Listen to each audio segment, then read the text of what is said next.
আপনারা অবগত রয়েছেন যে আমাদের যে অর্থবর্ষ মার্চ মাস শেষ হতে চলেছে অর্থবর্ষ। এই অর্থবর্ষে আমরা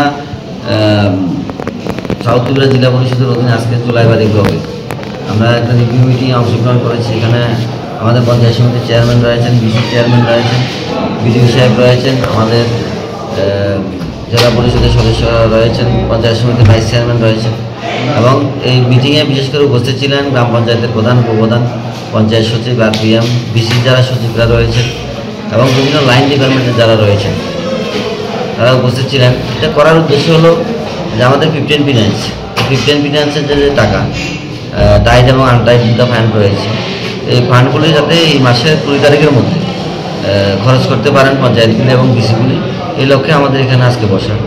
তো এখানে আমরা যা দেখলাম, এখানে জোলাইবাড়ি ব্লকের মধ্যে যে জিপিপিসিগুলি রয়েছে তারা মোটামুটি 20 তারিখের মধ্যে যে কাজগুলি তারা হাতে নিয়েছে, 20 তারিখের মধ্যেই 15 ফিনান্সের যে টাইট আনটাইট পয়েন্ট এগুলো তারা খরচ করতে সক্ষম হবে।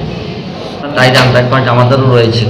তো আমরাও বিভিন্ন, আমাদের এখানে 7টা ব্লক রয়েছে, একটা বিসি এডিসি ব্লক 7টা রয়েছে এমনিতে পঞ্চায়েত সমিতি। তো আমরাও এই 7টা ব্লকে কাজ দিয়েছি জেলা পরিষদ থেকে, 3টা-4টা করে প্রত্যেকটা ব্লকে আমরা জেলা পরিষদ থেকে টাইট এবং আনটাইট ফান্ড এবং পিডিএফের মাধ্যমে আমরা কাজ দিয়েছি। তো এগুলো কাজ শুরু হচ্ছে এবং আশা রাখছি মার্চ মাসের মধ্যেই শেষ হবে। রোড ক্লিনিং করা সবগুলো তাৎক্ষণিক